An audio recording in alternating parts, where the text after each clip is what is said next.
Morning. A quorum being present, the Subcommittee on National Security and Foreign Affairs, the hearing entitled Afghanistan and Pakistan, Resourcing the Civilian Surge, will come to order. I ask unanimous consent that only the Chairman and Ranking Member of the Subcommittee be allowed to make opening statements. Without objection so ordered, I ask unanimous consent that formal written testimony from Dr. Patrick Cronin of National Defense University be accepted for the record. Without objection so ordered. And I ask unanimous consent that the hearing record be kept open for 5 business days so that all members of the subcommittee will be allowed to submit a written statement for the record, and without objection so ordered. Well, I want to thank all of our panel for being here with us this morning. Today, the Subcommittee on National Security and Foreign Affairs will explore the civilian surge component of the President's new strategy for Afghanistan and Pakistan. The President has said that a campaign against extremism will not succeed with bullets and bombs alone. As such, a critical part of the administration's new strategy for the region is to significantly increase civilian staffing. The plan to surge upwards of 500 civilians over a short time horizon into the Afghanistan and Pakistan centers, it enters uncharted waters for civilian agencies such as the United States Department of Agriculture, the State Department, and the U.S. Agency for International Development. The last time economists, city managers, agronomists, law advisors, and accountants were recruited and deployed en masse to a combat theater goes back at least 4 decades, the United States' support for pacification programs during the Vietnam War era. This hearing examines what we have learned from more recent civilian deployments in post-conflict states like Iraq and failed states like Sudan. We have gathered this experienced panel of administration officials to share with us their plans to recruit, train, and deploy this new cadre of civilians. We are counting on them to ensure that the best trained staff will be deployed to today's most challenging foreign theater, Afghanistan and Pakistan. As a subcommittee with interagency jurisdiction, we are especially interested in the extent of collaborative planning among the civilian agencies to support a whole-of-government approach to reconstruction and development. The subcommittee is also keenly interested in how the civilian agencies are coordinating with the Department of Defense on pre-deployment training so that we're using existing resources and not reinventing courses, curricular, and other educational materials for our civilian surge recruits. Some observers of recruitment programs have said that finding additional qualified civilians has been hampered by the ongoing heavy demand in Iraq for civilian and military construction experts. In their view, those not working in Iraq are already in Afghanistan. As such, there is a risk that new applicants responding to today's personnel recruitment ads will not have the requisite skills and/or the overseas experience to hit the ground running. If this is accurate, civilians recruited for the surge will need considerable training and country familiarization before deploying if they are to be effective upon arrival. A scarcity of qualified civilians has led to numerous media reports suggesting that the Department of Defense, rather than the civilian agencies, is likely to fill most of the billets. Another issue that surge civilians will face in country is how well they are integrated within and coordinated with the military. Many surge recruits will likely be assigned to provincial reconstruction teams led by military officers. The PRTs will likely have a total of 3 or 4 diplomacy, reconstruction, and aid development subject matter experts from USAID, the Department of State, the Department of Agriculture, and the Department of Justice. The surge civilians working for ministries in Kabul or the provinces will also need to coordinate with the military to avoid duplication of effort and to strengthen local capabilities. While the military has worked hard to establish and implement a unified military command, it seems desirable to have an analogous unified civilian command, and ultimately both commands will need to be fully integrated to achieve long-lasting positive results. Frankly, the call for a civilian surge in Afghanistan is not new. In late 2008, predating the new Afghanistan-Pakistan strategy, the U.S. Embassy in Kabul requested a major increase in government civilians in such areas as governance, rule of law, development, and diplomacy to be deployed at provincial and district levels. Regrettably, we are told that this request was not fulfilled. The State Department's Office of the Coordinator for Reconstruction and Stabilization, created in 2004, was chartered to lead U.S. efforts to respond to crisis in failed, and post-conflict situations like the present one in Afghanistan. It is not clear to me what role SCRS can or will play in Afghanistan and Pakistan at this critical moment, and we hope to have that addressed this morning. I'm pleased to have with us today administration officials from the State Department, USAID, USDA, and the Department of Defense. We want to know how you are planning to staff the Afghanistan-Pakistan civilian surge in regard to recruitment, training, deployment, and retention. We want to know what lessons you've learned in Iraq and elsewhere in terms of utilizing civilians in complex operations. And additionally, the subcommittee would like to hear how to best expand and institutionalize a ready-to-deploy civilian workforce that keeps in step with increasing security challenges from weak and failed states. I look forward to hearing how each of your agencies intends to translate the President's strategy into operational reality. And with that, I defer to Mr. Flake for his opening comments. Thank you, Mr. Chairman. I don't have much to add. I think the Chairman said it very well. We're looking to see some detail and to see how you plan to implement it. I think all of us recognize the need for this kind of civilian surge. It's just we don't have many details about how it's going to be carried out. And obviously, as the Chairman mentioned, to see what lessons have been learned in Iraq and already in Afghanistan. I think those of us who have traveled to Afghanistan have seen the need for better coordination with military counterparts and the civilians that are there. And I'm anxious to hear how you plan to do that. So with that, thank you all, and I look forward to the testimony. Thank you, Mr. Flake. The subcommittee will now receive testimony from the witnesses before us today. Let me introduce them briefly, if I might. Mr. Paul W. Jones currently serves as the Deputy Special Representative for Afghanistan and Pakistan. A member of the Senior Foreign Service, Mr. Jones previously served as Deputy Chief of Mission at the United States Embassies in the Philippines and in Macedonia. Mr. Jones has also served as Director of the Executive Secretariat Staff, supporting the Secretary of State, and Director of the Office of South Central Europe, responsible for U.S. policy in the Balkans. Mr. Jones holds a B.A. from Cornell University, an M.P.A. from the University of Virginia, and an M.A. from the Naval War College. Welcome, Mr. Jones. Mr. David Sedney currently serves as Deputy Assistant Secretary of Defense for Afghanistan, Pakistan, and Central Asia. Most recently, Mr. Sedney was Deputy Assistant Secretary of Defense for East Asia, and prior to that served as Deputy Chief of Mission to the United States Embassy in Beijing. After reopening the U.S. Embassy in Kabul in 2002, Mr. Sedney served there as Deputy Chief of Mission, a post that he again served in from 2003 to 2004. He later served as Director for Afghanistan at the National Security Council. Mr. Sedney holds a B.A. from Princeton University and a J.D. from Suffolk University Law School. A good school, I might add. Mr. James Beaver currently serves as Director of the Afghanistan-Pakistan Task Force at the United States Agency for International Development, where he oversees more than $4 billion in U.S. assistance to Afghanistan and Pakistan. A member of the Senior Foreign Service, Mr. Beaver previously served as Senior Deputy Assistant Administrator for the Middle East, providing leadership for $2.5 billion in U.S. assistance to the Middle East and North Africa. Mr. Beaver holds a B.A. from Cornell University and an M.S. from Georgetown University. Mr. Michael Michener currently serves as the Administrator for the Foreign Agricultural Service at the United States Department of Agriculture. Prior to that, he served as a Senior Democracy and Governance Advisor and Lead Planning Officer for the State Department's Office of the Coordinator for Reconstruction and Stabilization.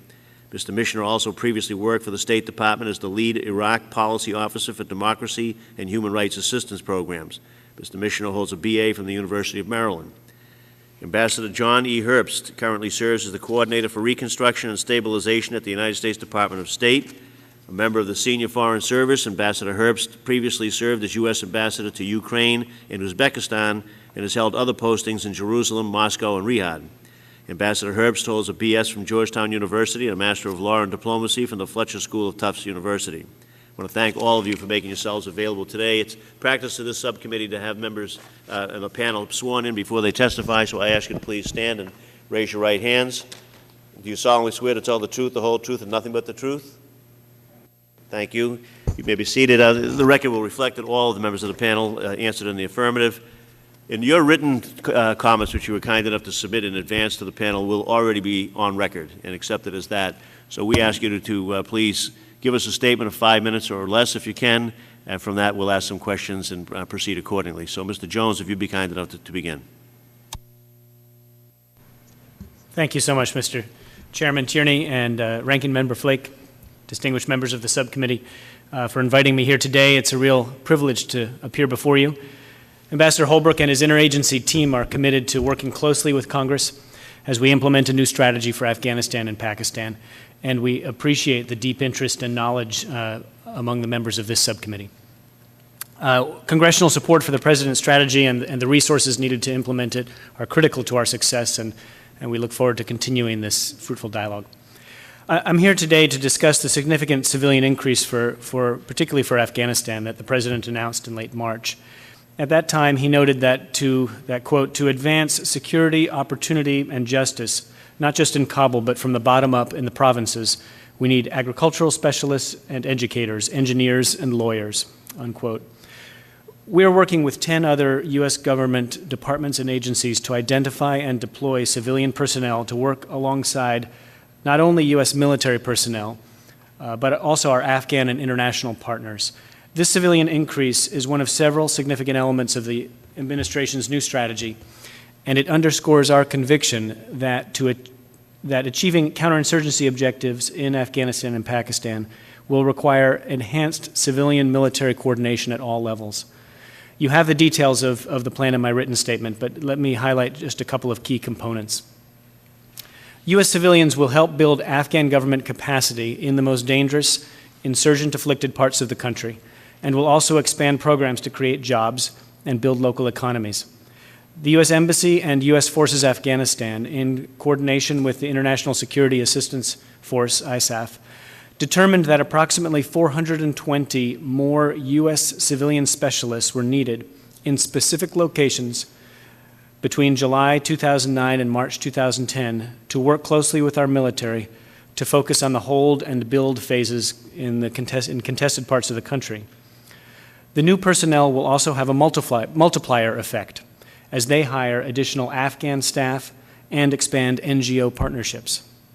A joint U.S. Embassy, U.S. Forces Afghanistan team is constantly reevaluating the civilian increase, and if more civilian capacity is required, we will provide it.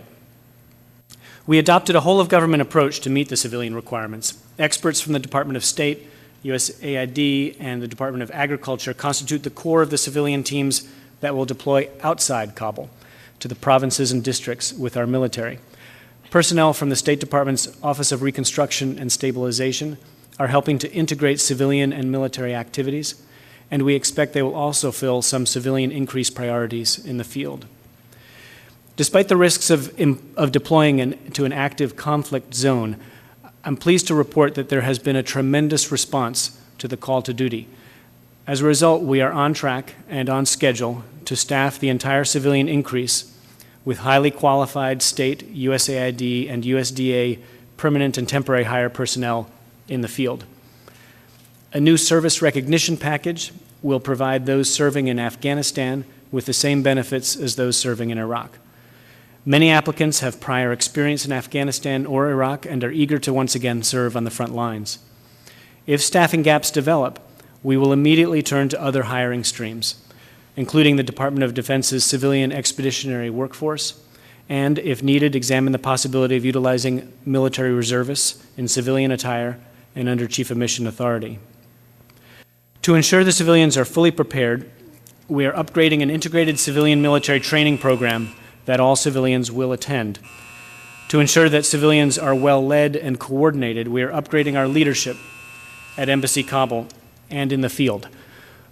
4 U.S. ambassadors will lead civilian efforts at our embassy in Kabul and coordinate directly with our military.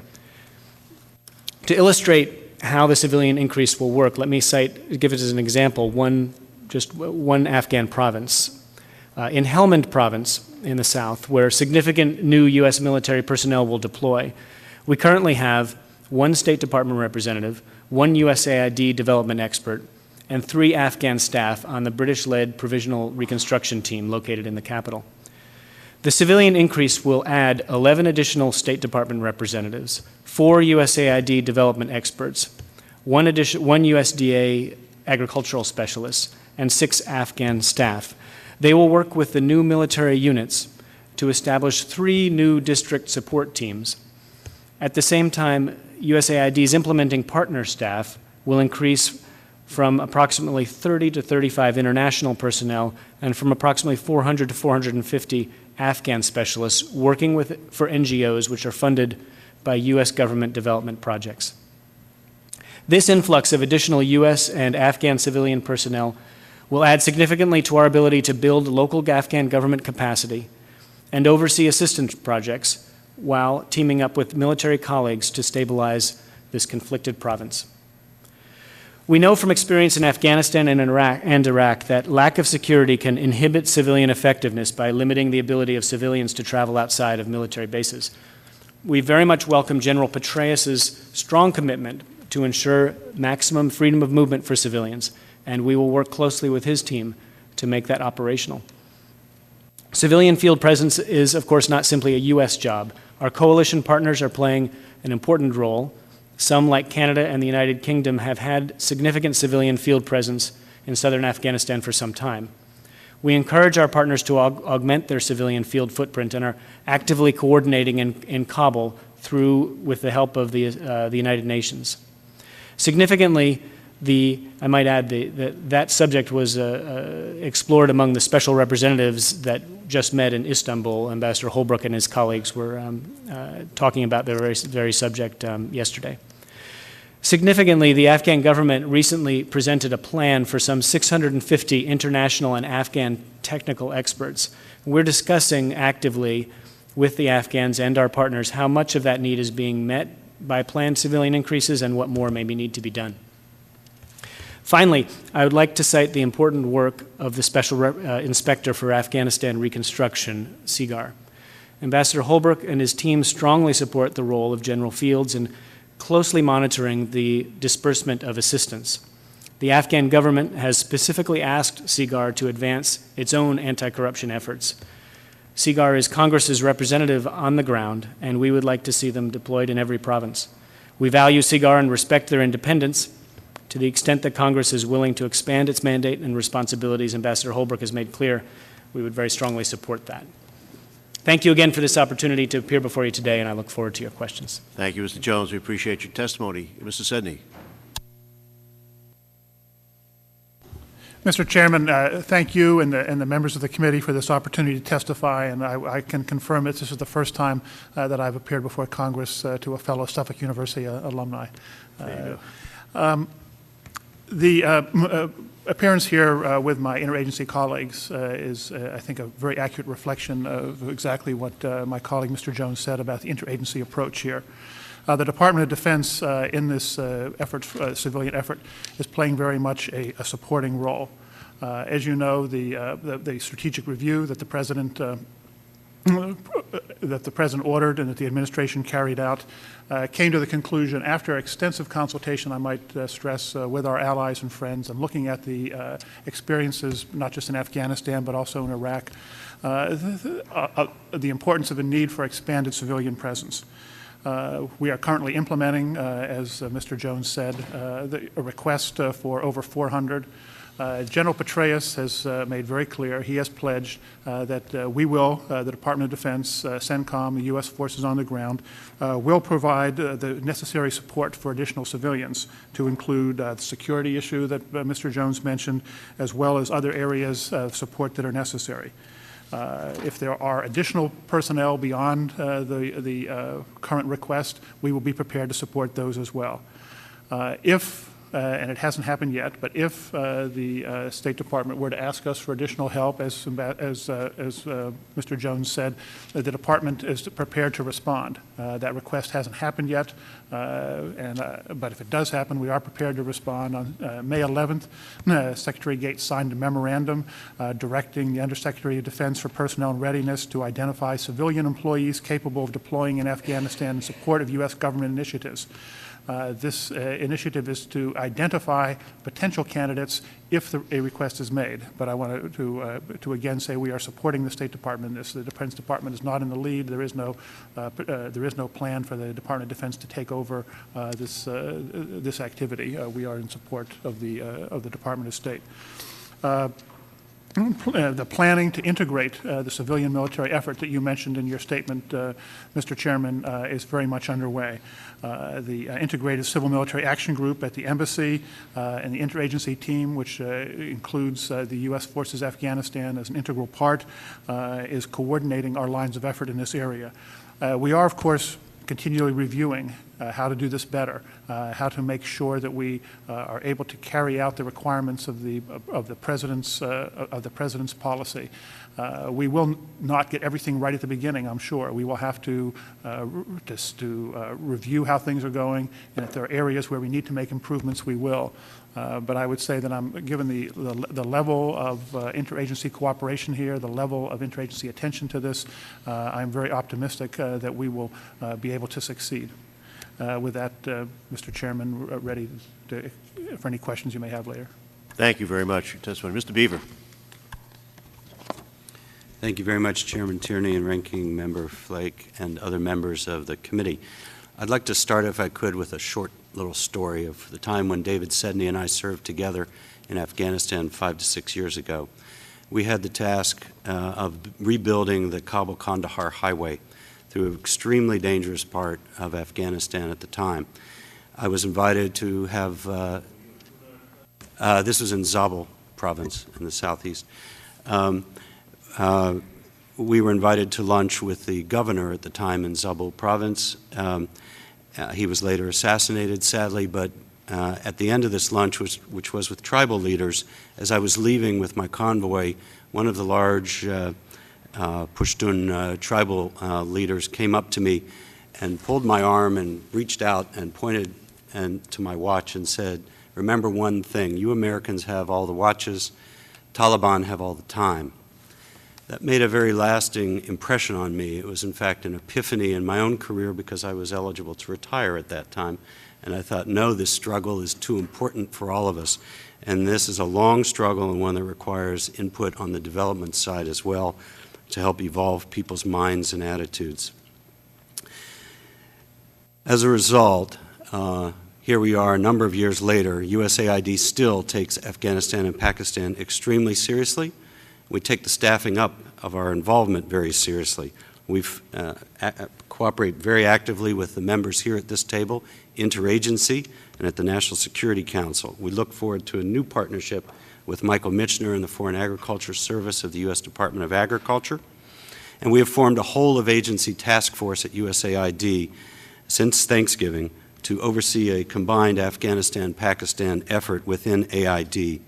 We meet at the assistant administrator level every week with our administrator, our acting administrator, to review staffing progress, the progress on buildings, on security, and everything else we need. Second, continued needs. We have the continued need for support for incentives to allow our people to be the most effective on the ground and to stay even longer at post, because, as you know, most assignments are 1 year in duration. We need secure and timely mobility on the ground and in the air in Afghanistan, especially in cooperation with our PRTs, our military and state colleagues. We need the closest of coordination with U.S. military, NATO, ISAF military, and with State Department. We have that, and we are continuing to work on that through coordination mechanisms, which we can talk about later. That goes all the way from training to implementation and planning. We need closer cooperation with our fellow donors, not just UNAMA, but especially, I think, the bilateral donors such as the Dutch, the British, and the Canadians who operate in the south, in Helmand and in Oruzgan and in Kandahar provinces. And we have begun in earnest discussions with them about how to coordinate better at all levels of our organizations in all these countries. We need more resourceful monitoring mechanisms on the ground, creative, flexible, and trustworthy, not only Foreign Service nationals, but also other additional third-party mechanisms and technologically creative mechanisms to oversee what we're doing. On oversight, we value, as Paul Jones just said, having the continued partnership of the Inspector General for AID, the General Accounting Office, and the Special Inspector General for Afghan Reconstruction, General Fields, in Afghanistan in particular in the latter case. What we do urge is that all of them work in close synchrony and harmony in sequencing the timing of their audit work and their investigation work to get the job done to protect our people's money. We can't be at all places at all times, and our inspectors general and others are very good at assisting us in this, but we have to be careful that our already strained staff are not overwhelmed as a result. In that regard, I would like to just say that we've worked very closely with Stuart Bowen and the Special Inspector General for Iraq Reconstruction. We've invited Stuart Bowen, Ginger, his deputy, Major General Fields, the General Accounting Office, RIG, and others to meet with our task force at AID. They've done that together. They've done it individually. We have made basically required reading of this book to everyone we're sending out to Afghanistan and Pakistan. One of the lessons in here, for example, has to do with lessons learned from Iraq. Hard lessons, the Iraq Reconstruction experience, is the importance of listening at the local level and developing from the bottoms up, and that's a new approach for us in Afghanistan. I'll close by saying two things. One is we appreciate Congress's continuing support for AID's Development Leadership Initiative. This is our initiative to double the number of AID Foreign Service officers over the next couple of years, so that when David Sedney and I sit down again together 5 or 6 years from now, we'll have more AID officers available to serve in these kinds of places, whatever situation we're in 5 or 6 years from now. And on that, I would like to introduce 3 of our Americans behind me who are currently serving or about to go out to theater. One is James Beerscheidt, who's, if you could stand up, James. He is executive officer, currently serving in Kabul. He's been there almost a year. He hails from Minnesota. The other is Brian Kurtz, if you could stand, Brian. Brian is an example of a Foreign Service officer recently retired who's agreed to re-up and come back and serve us deploying out to Afghanistan in one of the PRTs from Chappaqua, New York. And Gene Gibson, who is a democracy governance officer, currently serving in Islamabad for about 7 months, hails from Florida. So very proud of these officers. Thank you, sir. Well, you should be, Mr. Beaver. I want to thank you for bringing these officers with you here today. And just to briefly address the 3 of you, we all understand and appreciate your service and how critical and important it is, every bit as much as the men and women that are in uniform, with armor, with helmets, with guns, things that you don't have. And I think that the American public sometimes doesn't hear about the risk that you take, the separation from family, and just how involved your commitment is. So if I know I speak for all of my fellow panelists up here, we thank you, we pay tribute to what you do, and it is greatly appreciated. Thank you. Mr. Commissioner. Mr. Chairman, members of the committee, I am pleased to appear before you today. Agriculture plays a critical role in the economy and lives of the people of Afghanistan and Pakistan. With the agricultural expertise we bring, USDA is committed to supporting President Obama's efforts to increase governmental effectiveness and enhance economic capacity in Afghanistan and Pakistan. Agriculture will play a pivotal role in implementing the President's counterinsurgency strategy, and USDA is prepared to significantly increase the number of highly skilled agricultural experts serving on provincial reconstruction teams and working at regional and national levels in Afghanistan. I recently traveled to Afghanistan and Pakistan at the behest of Special Representative Holbrooke to explore additional ways USDA can contribute to this effort. Since 2003, over 50 USDA volunteers have served in Afghanistan. USDA PRT members offer expertise in agricultural extension and education, crop production, plant protection, animal health and livestock management, agricultural marketing, irrigation, and natural resources management. They build the capacity of provincial-level host country nationals to enable them to manage their own agricultural reconstruction and development. Working at the Ministries of Agriculture and Education, they strengthen the effectiveness of the government. I would like to provide 2 examples of the work carried out by USDA experts serving on PRTs in Afghanistan. A Farm Service Agency employee from Nevada worked with his Afghan counterparts to install 6 windmill-powered water pumps. These pumps revitalized a centuries-old irrigation system in the south of Afghanistan that now provides water to livestock, vegetable crops, and fruit trees, replacing the poppies which thrive in dry, rocky soil. Another USDA employee from the Natural Resources Conservation Service in Maryland worked with his Afghan counterparts to rebuild the nation's only functioning soil testing laboratory at the Agricultural University in Nangarhar Province. Our advisors display a great deal of satisfaction in their work. Nearly all have helped to recruit other employees to serve on PRTs. Over a dozen USDA advisors have volunteered for extended or additional tours. There remains a high amount of interest and enthusiasm in the department as we receive about 4 applications for each vacancy on a PRT. The department stands behind those who volunteer. We provide incentives and benefits based on those provided by the U.S. Department of State and USAID. PRT advisors undergo 3 weeks of pre-deployment training at U.S. Army Camp Atterbury in Indiana. This training covers medical combat life-saving, force protection, military-civilian coordination, mentoring, and partnering with the government of Afghanistan, and general simulation exercises. USDA also provides a Washington-based orientation program for new advisors. Our lessons learned are reflected in standard operating procedures and PRT handbooks that employees use throughout their service.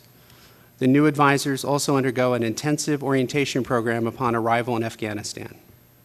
Our program managers in Washington are in frequent contact with the advisors to help with technical issues, provide support with adjustment issues, or just to let them know that their sacrifices and hard work are appreciated. During service, the USDA advisors receive medical care through the State Department Medical Program or from the Department of Defense, depending upon location, timing, and the critical nature of the need. We facilitate communication with the families of the advisors and provide evacuation in case of critical family emergencies. A USDA PRT liaison based in U.S. Embassy in Kabul provides overall management of the program in country. The liaison works closely with counterparts in other civilian and military agencies and ensures smooth interagency coordination for planning and program operations. After serving in PRTs, employees return to their home agencies and the position they held prior to their assignment. In addition to PRT experts, USDA advisors have provided technical assistance to Afghanistan's Ministries of Agriculture and Higher Education. Their efforts include providing oversight for about $16 million under our Food for Progress program that was used to construct provincial agricultural extension offices and teaching laboratories in Kabul University. During the recent trilateral meetings, USDA made 3 commitments to further support our counterinsurgency efforts in Afghanistan and Pakistan. We committed to form working groups in the areas of food security, trade corridors, and water management and watershed rehabilitation. We also committed to increase our Food for Progress programs for both countries. Finally, we committed to expand the training under our Cochrane Fellowship, Borlaug Fellowship, and faculty exchange programs. USDA is prepared to provide a sustained level of skilled and highly motivated experts on PRTs and in government ministries in Afghanistan. Congressional support for the administration's budget and supplemental appropriations is critical to ensure we can effectively stand up the civilian side of the counterinsurgency strategy. Thank you for allowing me to testify today. I look forward to any questions you may have. Thank you very much. I couldn't help but keep watching you look over at that light like you thought the flow was going to go out from underneath you if it got the red. Ambassador, I assure you it won't happen, as it didn't happen. It's my first time, Mr. Mr. Chairman. So. Thank you. You are recognized, sir. Okay, Mr. Chairman, I'm Ranking Member Flake, members of the subcommittee. Thanks for the opportunity to testify. In today's tightly interconnected world, there's a growing challenge posed by failed or failing states and ungoverned spaces.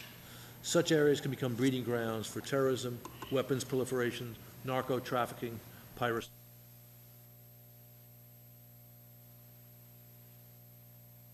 Our national interests.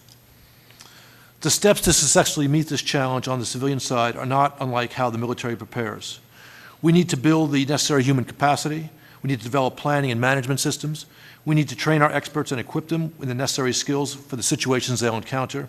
We need to develop teams, and we need to repeatedly exercise those teams to make sure they're ready for the challenge at hand. At the center of this development, of this preparation, is the development of a whole-of-government civilian response capability, the Civilian Response Corps, the CRC.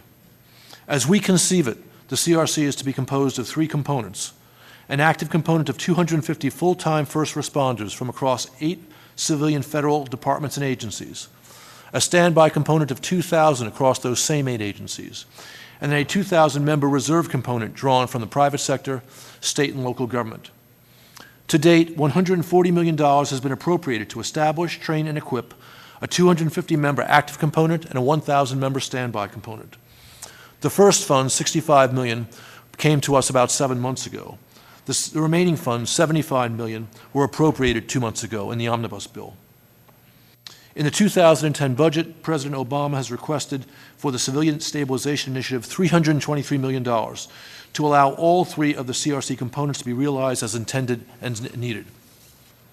My office, the Office of the Coordinator for Reconstruction and Stabilization, or SCRS, operates under the Reconstruction and Stabilization Civilian Management Act of 2008, which calls on the civilian elements of the federal government to work together to promote the security of the U.S. through improved coordination, planning, and implementation. The job of SCRS is to support the Secretary of State, leading the way on dealing with reconstruction and stabilization crises. The Civilian Stabilization Initiative is the critical first step to ensure we have the right people with the right skills at the right time. However, making sure that these experts are doing the right things on the ground according to one strategic plan with full synchronization between civilians and military continues to be the most complex and challenging task for SCRS. But the benefits of undertaking this challenge are worthwhile, as demonstrated by SCRS's thus far still limited work in Afghanistan. Over 30 of our initial first responders and planners that make up our new expeditionary capability have served in Afghanistan in the last 2 years, and they have piloted a range of new platforms, plans, and integration efforts that will now set the stage for successful civilian increase. Here are a few highlights of our work to date in Afghanistan. Our civilian responders pioneered the design and management of the Integrated Civilian Military Action Group, the ICMAG, at Embassy Kabul, which is at the forefront of civilian military integration in Kabul, ensuring that civilian and military are planning together and assessing and acting together at all levels of the mission. We've also developed a planning system now in use by all of the American PRTs and our new military and civilian elements across Afghanistan to ensure that civilian military plans are put together and executed properly. Thanks to these efforts, there are now plans for civil operations at each American PRT and at Regional Command East. We've also developed pre-deployment training for civilian and military personnel deploying to Afghanistan so they can hit together, they can work as a team once they hit the ground in Afghanistan. We've initiated the first civilian teams at U.S. task forces that will now be the platform for the upcoming civilian increase. We've developed a new integrated performance measurement system for subnational levels, which is currently being piloted. And we have developed new ideas such as the models for district teams that would operate under provincial reconstruction teams. And under Ambassador Holbrooke's direction, we have put together and are leading the interagency Afghan election support team to provide assistance to Embassy Kabul as it prepares for the upcoming presidential and provincial council elections. Additional details on all of these items are in my prepared statement. With the funds that have been appropriated to date, we have hired and identified 338 members of the Civilian Response Corps, and we began last week to train those first members. By the summer, we should be in a position to deploy our first members to Afghanistan as part of the ramp-up. By the fall, we should be in a position to deploy dozens of CRC members to Afghanistan or other places. As Afghanistan so clearly demonstrates, failing states and ungoverned spaces can quickly spawn threats to the security of our nation, its citizens, and our interests and our allies and partners. Building the U.S. planning and operations capacity embodied in the Civilian Stabilization Initiative and the Civilian Response Corps will ensure that we are prepared in the future for the challenges that are coming our way. In the end, this effort will depend on a strong, effective U.S. civilian response capacity. With this, we will ultimately spend less money and lose fewer lives in dealing with the challenge of failed and failing states. Thank you. Well, thank you. Thank all of you for your testimony. I think it's been a good platform for us to start some questions on that. And I'll begin the 5-minute questioning sessions if I might, but one general question for each of you. Have you all brought in the Special Inspector General for Afghanistan Reconstruction into the planning stages on this? Has his office been brought in along with any other Inspector General so that they know in advance exactly what it is that you're planning so that they can set up their structure to better oversee this throughout? Now, Mr. Beaver, you addressed that a little bit in your remarks, but Mr. Jones, if I start left to right, you give us any information you have on that. Thank you, Mr. Chairman. Indeed, we meet frequently with General Field and his team, both in Washington and in the field, and I think he is completely aware of our civilian increase plans. I'm personally not so familiar with exactly how his team and ours have synced up on that, but they are. But his team is a growing presence in Kabul and in Afghanistan, and we're very supportive of that. Good. Thank you, Mr. Sidney. Mr. Chairman, as I said, we're in support on this, so we've had no direct contact with the Inspector General on this issue. Okay. Mr. Beaver, reiterate what you said earlier, I suppose. In terms of our own Inspector General for AID, the Deputy Inspector General of the agency sits on our Afghan-Pakistan Task Force that meets every Friday morning at 10 o'clock, sir. And so he's there all the time, and we welcome his presence as our in-house physician, if you will. And in Afghanistan and Pakistan, we look forward to our IG residing there as well in presence, and that's a good lesson learned from Iraq, sir, that concurrent audit. As for the Special Inspector General for Afghanistan Reconstruction, we've met with General Fields and his staff 3 times here in Washington, had to meet our acting administrator, and our people in Kabul meet regularly with his staff. Thank you. Mr. Missioner. Mr. Chairman, our planning for the increase in USDA personnel in Afghanistan is just now getting underway, so we have not yet been in touch to coordinate with the Special Inspector General, but we will be. You do intend to do that? We do intend to do we that, We appreciate yes, sir. that. Thank you. Ambassador? We have been in touch with the Inspector General. Okay. Thank you. Now, Ambassador, while I have you for a second, do you have any numbers where you anticipate on moving through your program and out into the field on an annual basis, now that you've got some resources finally allocated to you? I know you're just ramping up probably this year, probably when you first started going within the last couple of months. Do you have a plan of how many you expect to pass through the program and be available for deployment on a periodic basis? Yes. We anticipate that by the fall, we will have over 150, actually 250 members of the Civilian Response Corps, not just hired, but trained and equipped and ready to go. By the end of the first quarter of next year, by March 31, we would expect all 600 of the CRC that we were building with the money we received last fall to be ready for deployment. And beyond that, we received additional appropriations a couple of months ago. We would expect within, by early or mid-2011, to have the 1,250 members that we are planning to put together with the money that's been appropriated thus far ready for deployment purposes. Now, to the extent that we may be fortunate enough to not have all of the active people deployed at any given time, is there a plan for utilization of their services other than in the field? Well, keep them active? We anticipate that they will train extensively even after they come back from missions, because part of what we have to do is not just to find the right people with the right skills, but to form them as teams depending upon circumstances. So creating those teams will be an important part of what we do even after folks deploy. But it's also true that they may be available for what I'd call conflict prevention, stabilization work before a country gets out of hand.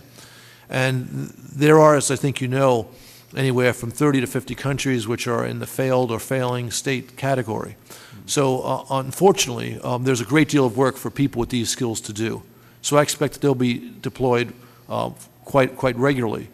But it's also true that in order to keep our costs down, we are keeping the numbers of active component relatively small compared to the others, so that when we are past these large engagements, we don't have lots of people sitting around. Scale down. Thank you. Mr. Jones, can you give me a current estimation of when it is you'll fill all of the billets in the so-called surge? And when I say fill, I mean not with Department of Defense people, but with in-house USAID, state, Department of Justice, or ag people? Yes, thank you, Mr. Chairman. Our team in Kabul identified a first tranche of 56 critical slots that they wanted filled in June and July. Some of those personnel are already arriving, particularly several from USAID. We have hired virtually all of them at this stage. There are a couple left that we're still back and forth with our embassy deciding on candidates, and they are all in train to go through training of various types, which is actually several weeks of training, the package that we give them. So we expect to have all 56 in place in that time frame. We have the balance of the 420 will deploy in phases throughout the next months, with the final ones arriving no later than March is our plan. And we feel confident we can fulfill that plan. But as I said, we have no hesitation to turning to other streams of hiring if we find some difficulties. Okay. Questions more on that, but my time is up for right now. Mr. Flake, you're recognized for 5 minutes. Thank you, Mr. Chairman. Mr. Jones, is there a status of forces agreement in Afghanistan at the current time? That was a problem in Iraq.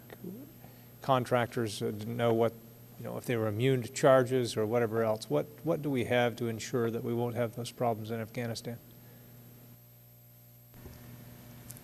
I'm sorry, your question is the question of contractors? Is there a status of forces agreement in place in Afghanistan at the current time that clarifies the role of civilian personnel, contractors? Of civilian personnel. I'd have to take that. I don't know if, David, you know the answer to that, or whether we can take that back. I have some general ideas, but I don't want to speak out of turn. David, do you? Anybody who, Mr. Sedney? We do have an outstanding status of forces agreement that we've signed with the Afghans. I'll have to check and get back to you on the date. I think it was 2003. If you could speak up just a little. We do have an outstanding status of forces agreement that we signed with, which we agreed to with the exchange of diplomatic notes, I believe, in 2004. In 2004, I believe. But the status of civilians under that status of forces agreement, I'm not clear on. We'd have to get back to you. All right. Well, if you could do that, that would be certainly of interest. All right. Mr. Jones, what type of deployment are we talking about here? How long will the civilians be in theater? The civilians that we're assigning, we took a policy decision that we are looking for the civilians to stay a minimum of 1 year. Some seek to extend, and that would be fine, but each one will be deployed for 1 year. We actually call this a civilian increase because we don't have a plan to decrease, so that's why we sort of avoid the term surge, because it gives the impression that this is just for a few months. Actually, we plan to continue this deployment and to fill those slots after 1 year. I'm still a little unclear. Mr. Sedney, maybe you can clear it up in terms of where all of these civilians are going to come from. I know some are currently full-time at USAID, will simply be reassigned. Yeah. Others, are we talking about contractors that will be hired in country that will make up some of this force? Actually, thank you, Congressman Flake. Let me clarify that. We have special hiring authorities at the Department of State and at USAID to hire U.S. direct hire employees on a temporary basis. So we will use a mix of, in the case of U.S. Department of State, regular Foreign Service officers, plus individuals who have particular skills that we're hiring temporarily, and we advertise that on USA Jobs and hire them under what's called 3161 authority. All right, Mr. Michener, obviously we see the need with regard to shifting economies in Helmand province, where a lot of the work is going to be done. Obviously that's where a lot of the poppy production has moved to. What percentage of this 500 do you expect to be deployed in agriculture or agricultural experts? I know you probably want more than you're going to get, but what do we expect, and from the others as well, the composition of this? How many are going to be legal affairs or democracy building, agriculture? Give me some sense, if you could, of how this breakdown is going to be. I can speak to USDA's portion of agricultural experts, which is roughly 10% of the number right now. But at the 421 number that's being floated, it's my understanding that's a living document that's being revisited. That number could increase depending on need.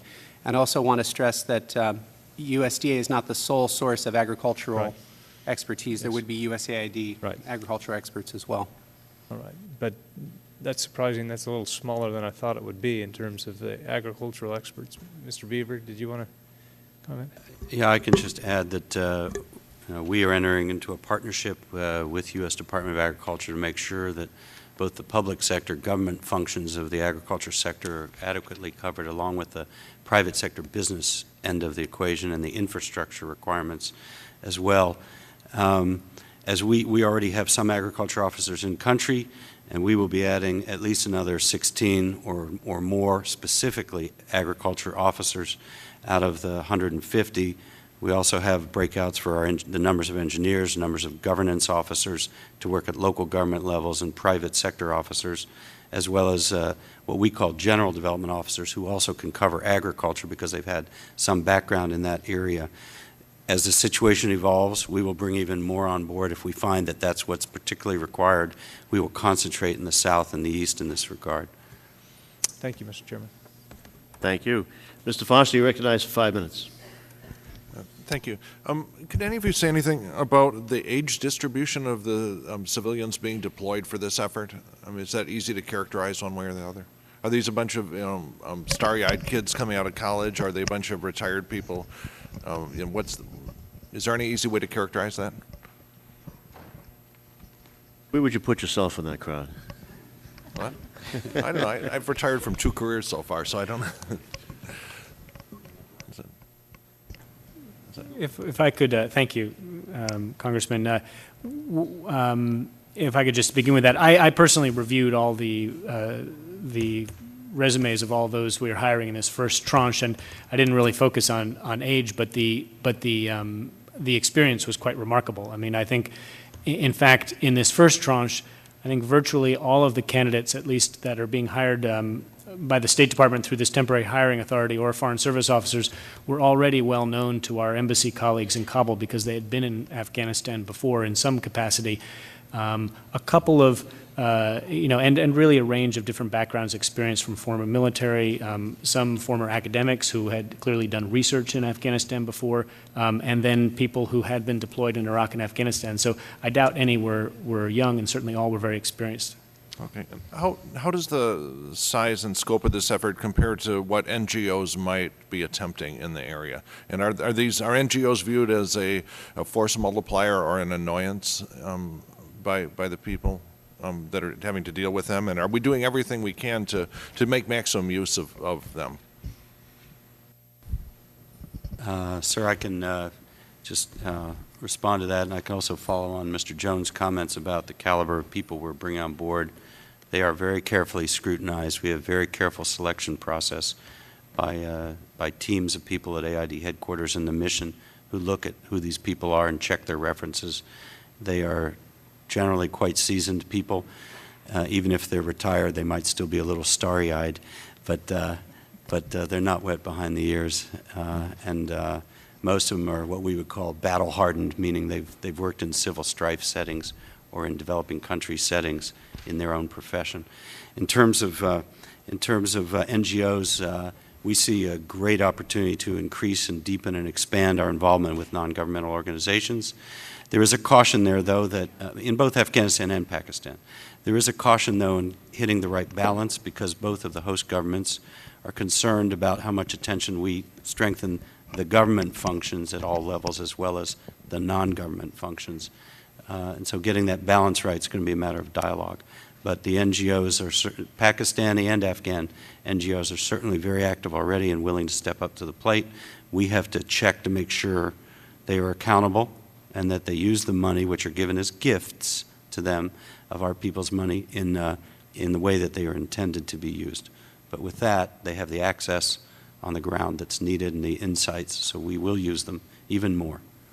Do you share any of the of your support or training with the NGO personnel? When a grantee asks for it or we think it's appropriate, we will provide them certain kinds of training, particularly if they're here on the U.S. side and haven't had experience inside Afghanistan or Pakistan.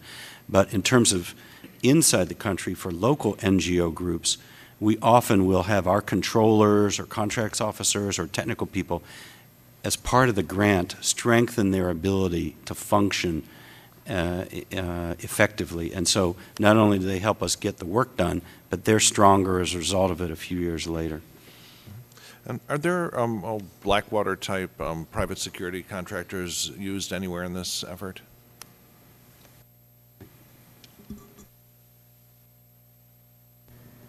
There are private security companies in Afghanistan, and it's a subject of considerable scrutiny both from our government and from the government of Afghanistan. We don't find, we would love to not have to rely on private security companies, but we really don't have that option in some of the areas where we have to work. What we are looking to do, as I indicated in consultation with General Petraeus, is to work as closely as we can with our military to secure the civilians or the areas in which the civilians are working in order to minimize any reliance we have to have on private security contracts. Okay, do you have any feeling for the percentage of the military support that you get that comes from private contractors versus actual armed services personnel? Any for the percentage, I'm sorry. Well, you said there wasn't, in some areas, there was not an alternative. Yeah. And so, but what overall for this effort? Is it 50% supported by private contractors or 10%? Or do you have any, venture any yeah, kind I'm of not sure I estimate? can put a percentage down. It's very negligible. Yeah. Yeah. It's very small in the field. For a couple of very specific projects, we hire private security because our military forces are not in that region where we have to have people, but it's minimal in the field. In Kabul, it's more, where our military is not deployed in the same manner. We have more reliance on private security contracts, but as I say, our goal is to minimize that. Okay, and then for actual construction projects, are there private contractors involved in that? For construction of? Yeah, when you're actually, I don't know, building something specific, is that typically done through a private contractor, or how is that sort of stuff handled? Do you want to address that, Jim?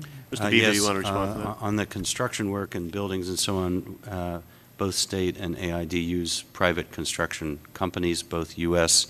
and local, and third country sometimes as subcontractors when there's international competitive bidding. In the case of security subcontractors for the assistance program, some of our U.S. firms and their subcontractors, and in certain cases even our NGOs, U.S. PVOs, have in the past or currently do use some security people in order to keep them safe, both statically and when they're on the move. This is particularly important in the infrastructure area, which is where we've had the most of our casualties, particularly in Afghanistan, but even in Pakistan with CHF and the murder of Stephen Vance and his driver. Some of our entities in Pakistan that work under the assistance program are beginning to meet with our diplomatic security colleagues and us to figure out what kind of potential protection they might need as situations warrant. Thank you. Thank you. Yield back. Thank you. With unanimous consent, we'd like to offer Mr. Quigley the opportunity to ask some questions. He's looking to be on the committee. The House just hasn't acted yet. So, sir, you're recognized for 5 minutes. Thank you. Thank you, Mr. Chairman, members of the panel. Specifically as it relates to the security of the civilians, you've started to touch on this, but with an increase civilians, there's an increase in risk and exposure. What is the general plan as you enter this next phase for protecting these civilians? It's, as you might say, a whole new ball game here. And how does it change our plans with private security?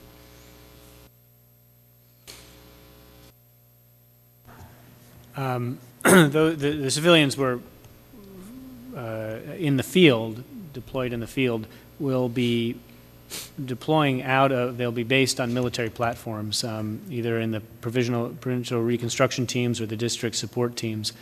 What we've discussed, and there's been great receptivity from our CENTCOM and U.S. Forces, U.S. Forces components, is prioritizing civilian-led missions. That is where the civilians at each of these military platforms, there will be one designated senior civilian who and propose, prioritize missions that they need to do to get their job done, to get out and meet with local officials, travel in their region. And there's great receptivity for our military counterparts to prioritizing providing security. So that's our priority, to take that approach, to rely on the cooperation of our U.S. military and not to be hiring private security. So these additional civilians will be in military platforms, and you don't imagine having to hire additional private security at all? That's our intention. That's right. Now, there are civilians. There's also a civilian increase at our embassy in Kabul, which will obviously be provided security by our diplomatic security and our own security personnel. I yield back. Please. Thank you. If I Mr. can Sedney, just- do you want to add something to that? I could add on the issue of security contractors. The Department of Defense does employ security contractors for some functions in Afghanistan as it does in Iraq. Currently, according to the first quarter 2009 census, the Department of Defense has 3,651 host country nationals. In other words, these are Afghans who DOD or DOD contractors or DOD subcontractors hire to provide security for various contracts that the Department of Defense carries out. There are also 23 third country nationals and 15 U.S. coalition nationals who are employed by the Department of Defense as security contractors in Afghanistan. We probably don't have to go into great detail about the testimony that we've had on this committee, subcommittee, and the full committee about some pretty questionable activity and conduct of some of our paid private contractors, particularly in the security area. And there was a number of hearings and I think a number of reports done. We have to really make a determination of what's inherently governmental and what isn't. So are there any plans that either Mr. Sedney or Mr. Jones are aware of to increase the amount of security in the State Department, their own security personnel, there's a division that you have for that, or Marines or other military personnel, so that at some point in the not-too-distant future, we'll have all of those inherently governmental security aspects done by people on the United States payroll, or is there nothing happening in that area? Thank you, Mr. Chairman. A significant portion of the increase from the State Department side in Kabul is actually an increase in security personnel. I don't have the number right in front of me, but that's a significant focus in order to help our people get out without reliance on other security. In-house security people? Yes, in-house security. Assistant Mr. Sedney? At the current time, I'm not aware of any plans to add additional security contractors for the purpose of enabling the civilians out into the I guess what my question was not hiring more civilian contractors, but hiring fewer of them. You know, we've got people stationed all over the world here. We've got 1,000 military bases around the world. It seems striking to me that we can't have enough trained Marines and military people to take over that responsibility so that we're dealing with the Afghan population on our terms. And as General Petraeus has said, you know, it makes a lot more sense to have the sensitivity of our personnel in there doing it as opposed to a hired gun whose job is just to get people from A to B, and when they get it there, they're not really overly concerned about how they did it. I'm familiar that there's been a long series of exchanges about this. The point I would make about the numbers that I mentioned, that these are Afghan nationals who are security contractors for those who are providing primarily for contractors, subcontractors, and subcontractors of the Department of Defense. So they're not involved in the the security surge, and I don't know of any plans for the security surge to have an increase in those amounts. But I will go back and check, taking acknowledgement of your concern, sir. Thank you.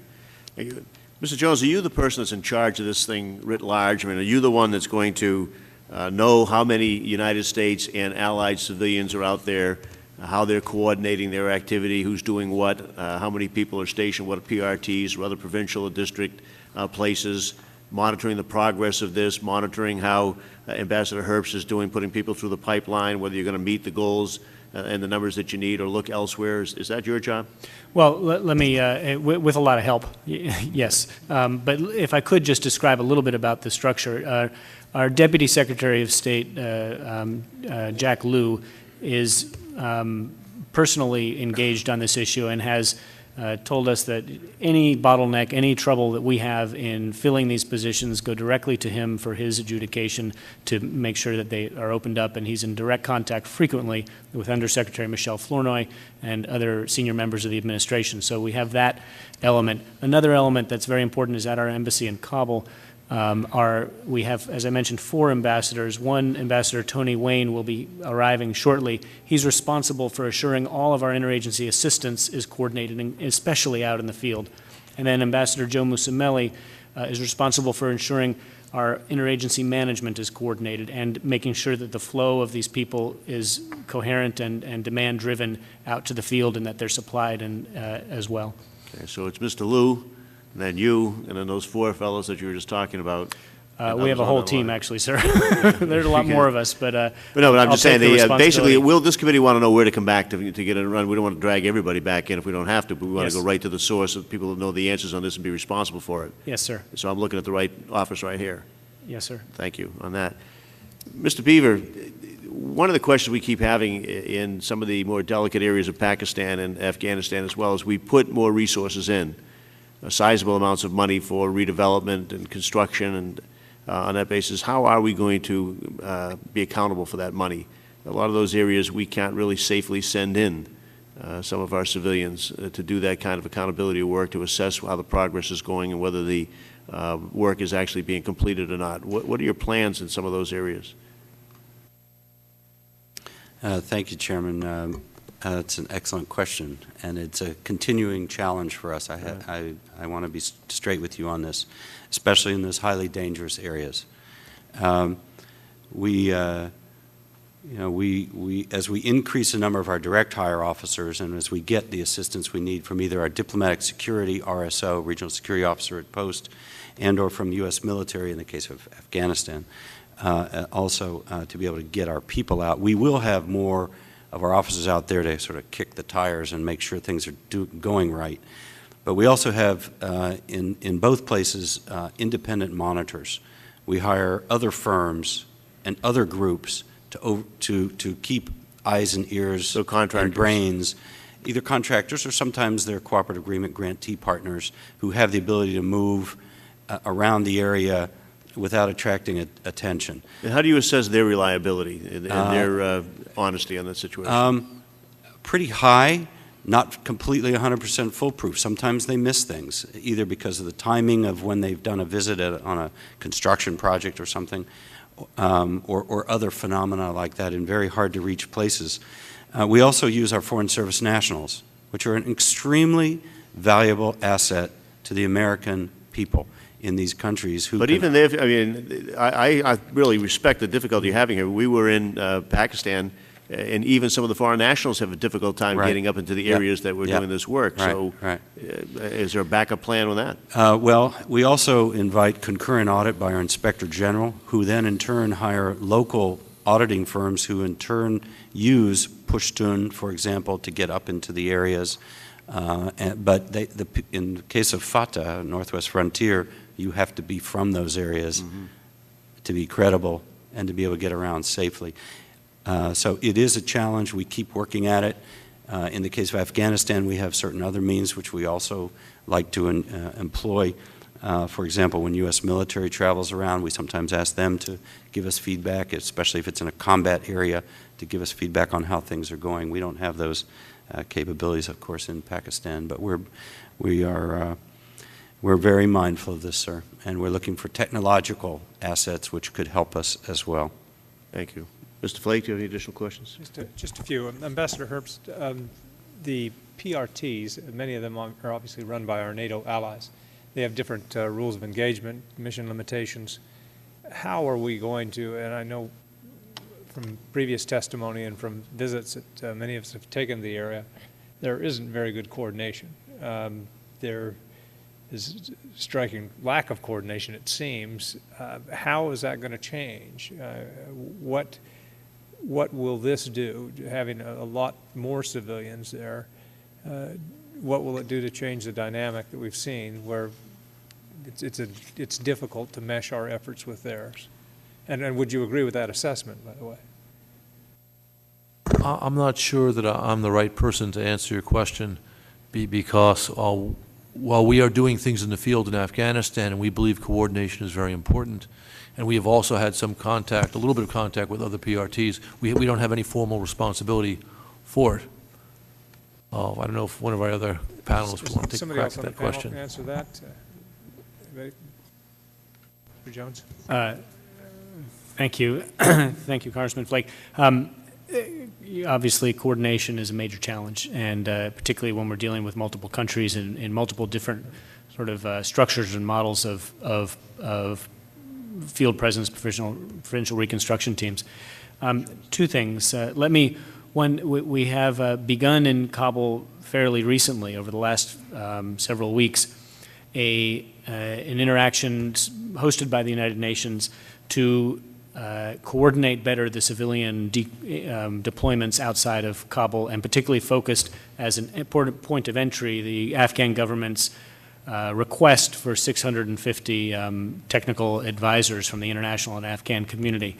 That was a good entry point for us to open up that discussion and have it take place much more frankly, and with our increased capacity in Kabul, we think we'll be better able to coordinate those discussions there. I also want to point out in the very important area in RC South, the coordination actually has been better than elsewhere in the country and has been planned and coordinated from the beginning, and that's where a lot of our new forces will be flowing into. We're very actively engaged with the Canadians, for example, with the Canadians have coordination conferences here that we attend in order to make sure we're linked up. What we want to move to is areas where we actually train together in greater quantities than we do now, but there's, you identify an important issue, we're at work on it, it's getting a little better, and it's particularly more effective in the South where we are very focused. Thanks. One additional question, Mr. Sedney. Is there any type of, I know it's different depending on which province you're in or the area, but how much more of a burden is this going to place on our military there? I know with PRTs, depending on the area they're in, it requires a lot in terms of escorts, in terms of simply being able to carry out their activities, to have the type of military backup that is often required. Is there any kind of formula that we have that each new civilian will require this much, or is, how should we worry about that? And is the increase in our military presence going to account for that? First, is there any kind of formula that we know of? Congressman Flake, I don't know of any formula, but I'll check and make sure because I don't know everything. I know it would be rough, but my understanding is that the planning is for the integration of civilians into the military effort is done based on the situation in the area. So it's different whether it's in a less or more permissive environment. And in Afghanistan, from say the Panjshir province in the north down to the provinces in the south, situations are very different. In terms of will it put stress on the additional stress on the force, yes, it will. But it's a stress that we welcome because in order to carry out the effective counterinsurgency effort, we know we need this joint civil-military effort. We have right now ongoing, as a result of the President's new strategy, a combined civil-military planning effort going on out in Kabul between Ambassador Eikenberry and General McKiernan. It's a very intense look at how we integrate the civilians and the military and to do that effectively. And I would add, along with my colleague Mr. Beaver said, this is going to be a dynamic process where we are going to continue to be evaluating that. Once the field has developed the integrated civil-military plan, I think we'll be in a better position to answer your questions about the factors that go into the decisions to deploy civilians in particular areas. Thank you. Thank you, Mr. Flake. Let me leave you with one question for homework, if I might. I think we don't want to be bringing you back after votes. They are voting right now. So we don't want to make you come back on that, but I think it's something that would be helpful to this committee. President Karzai has recently complained about the current model of the provincial reconstruction teams. He's basically thinks that they're inadvertently forming parallel provincial governments, and he has great concern about bleeding off of the impact of the central government. The former State Department Counter-Narcotics Advisor, Ambassador Tom Schweik, has also echoed those sentiments. He called on the United States to replace the PRT model with a model focused on decentralized developmental councils. Now, my question would be, how could we reform the PRT model, or should we reform it? If we should, how should we, to make each team more responsive to the central government, but at the same time making them responsive as they should be to the local government, and doing all of that without risking any corruption in the PRT system? So I leave that, each of you gentlemen, if you think on that, we can supply it to you in writing as well. So on that, and ask that you get back to us on that to see if we're planning to do anything. It could be the simple answer, you think everything's fine the way it is, or you could put some merit to what those objections are being raised and how we ought to address those. I want to thank all of you for your valuable testimony here today. It really is helpful to us in our responsibilities as oversight. We'll be working with the inspectors generals and your offices in the future on this. Obviously, everybody wants this to be a successful effort, and we wish you well in your jobs and your responsibilities. And again, the three gentlemen that were working with USAID that we were introduced to earlier, again, we want to thank you for your service and hope you take it back to your colleagues in the field how much their work is respected and appreciated. Thank you. Meeting adjourned.